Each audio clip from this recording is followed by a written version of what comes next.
സുഹൃത്തുക്കളെ, 10-25 കൊല്ലമായി double engine സർക്കാർ ഭരിക്കുന്ന മധ്യപ്രദേശിലെ ഒരു സ്റ്റേറ്റ് ഹൈവേയിലൂടെയാണ് ഞാൻ ഇപ്പോൾ സഞ്ചരിച്ചു കൊണ്ടിരിക്കുന്നത്. വളരെ മനോഹരമായ റോഡാണിത്. ആഹാ, ഇതിനേക്കാൾ ഒരു നല്ല റോഡാണല്ലോ ഇത്. ഇതിലേ പോയേക്കാം. എൻ്റെ ദൈവമേ, ഈ റോഡ് മുഴുവൻ പശുക്കളും കാളകളെയും കൊണ്ട് നിറഞ്ഞിരിക്കുകയാണല്ലോ. എല്ലാം സംഭവങ്ങളായി കാണുന്നത്. ദൈവമേ, ഇതിനൊന്നും ആർക്കും വേണ്ടേ ഈ പശുക്കളെയൊന്നും?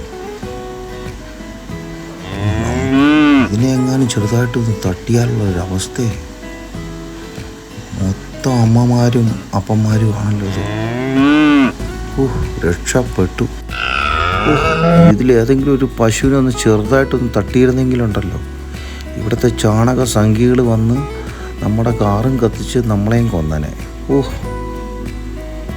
ആ ബ്രേക്ക് നന്നായിട്ട് വീണില്ലായിരുന്നെങ്കിൽ ഉണ്ടല്ലോ, എന്തായിരുന്നു അവസ്ഥ.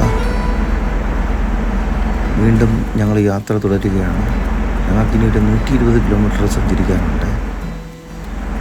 ഗ്രാമങ്ങളാണ് രണ്ട് സൈഡും കാണുന്നത്. എൻ്റെ ദൈവങ്ങൾ, പിന്നെയും പശുക്കളാണല്ലോ ഇവിടെ.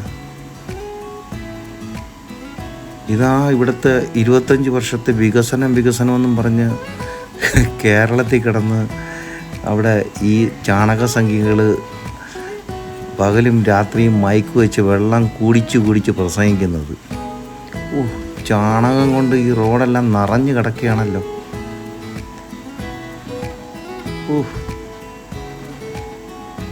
ഇതാണോ 25 വർഷത്തെ ഡബിൾ എൻജിൻ സർക്കാർ നടത്തിയിരിക്കുന്ന വികസനം?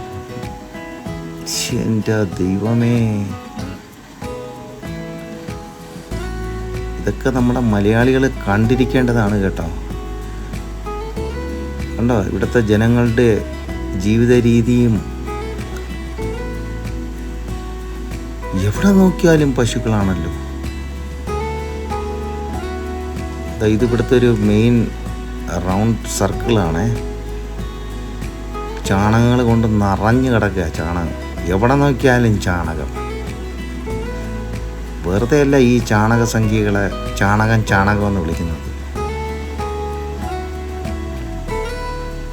ഇതൊരു ചെറിയ ഗ്രാമമാണ്.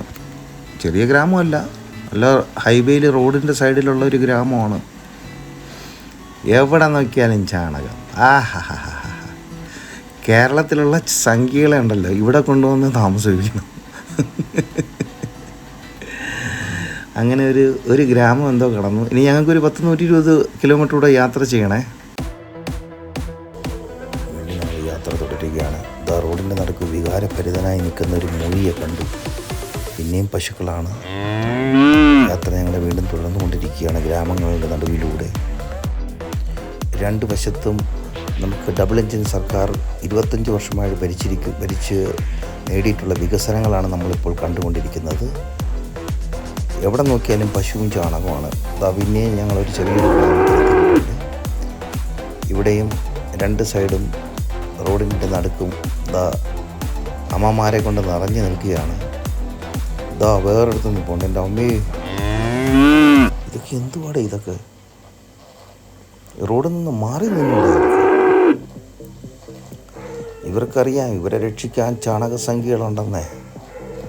എത്ര ധൈര്യമായിട്ട് അവർ റോഡിൻ്റെ നടുക്ക് നിൽക്കുന്നത്.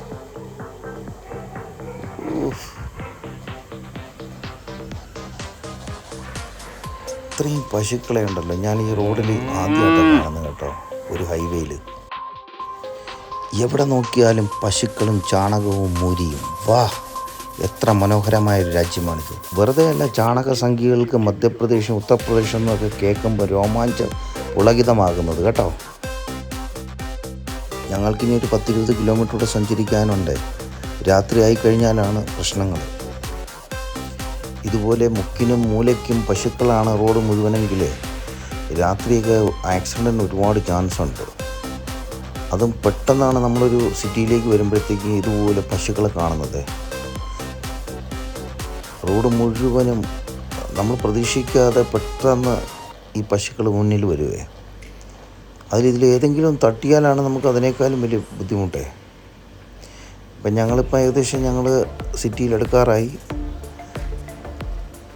ഇത് മധ്യപ്രദേശിലെ ഗുണ എന്ന സ്ഥലത്ത് നിന്ന് 120 കിലോമീറ്റർ ഗഞ്ച് ബസ്വത എന്നൊരു സ്ഥലത്താണ് ഇപ്പം ഞാൻ എത്തിയിരിക്കുന്നത്. പലരും ഇനി ചോദിക്കുക അവിടെ എവിടെ നിന്നൊക്കെ വീഡിയോ എടുത്തിട്ടിട്ടതാണെന്നേ. ഈ സംഖ്യകൾക്ക് ഇതൊക്കെ പറയുന്നൊരു സ്വഭാവമുണ്ടേ.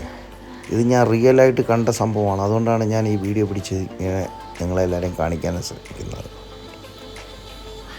ഇവിടുത്തെ പാവപ്പെട്ട കർഷകർ പശുവിനെ വളർത്താൻ ഗതിയില്ലാതെ, മൂരിയൊക്കെ വീട്ടിൽ വളർത്താൻ ഗതിയില്ലാതെ ഇവർ റോഡിലേക്ക് അഴിച്ചങ്ങ് വിട്ടിരിക്കുകയാണ്. എന്ന് പറഞ്ഞാൽ ഇതിന് തീറ്റ കൊടുക്കുക എന്ന് പറഞ്ഞാൽ നല്ലൊരു ചിലവാണ്. അപ്പം വയസ്സായി കഴിഞ്ഞാൽ ഇതിനാർക്കും വേണ്ട. അതാണ് ഇവിടുത്തെ മെയിൻ പ്രശ്നം. ഇത് മൊത്തം ഇതുപോലെ മധ്യപ്രദേശിലും ഉത്തർപ്രദേശിലും നമ്മൾ സ്ഥിരം കാണുന്ന ഒരു സംഭവമാണ്. അപ്പം ഞാൻ എൻ്റെ സ്ഥലത്തെത്തി. വീണ്ടും പുതിയൊരു വീഡിയോയുമായി കാണുന്നതായിരിക്കും. ജയ് ഹിന്ദ്. നിങ്ങൾക്ക് ഈ വീഡിയോ ഇഷ്ടപ്പെട്ടെങ്കിൽ കമൻറ്റ് ചെയ്യുക, ഷെയർ ചെയ്യുക. Thank you.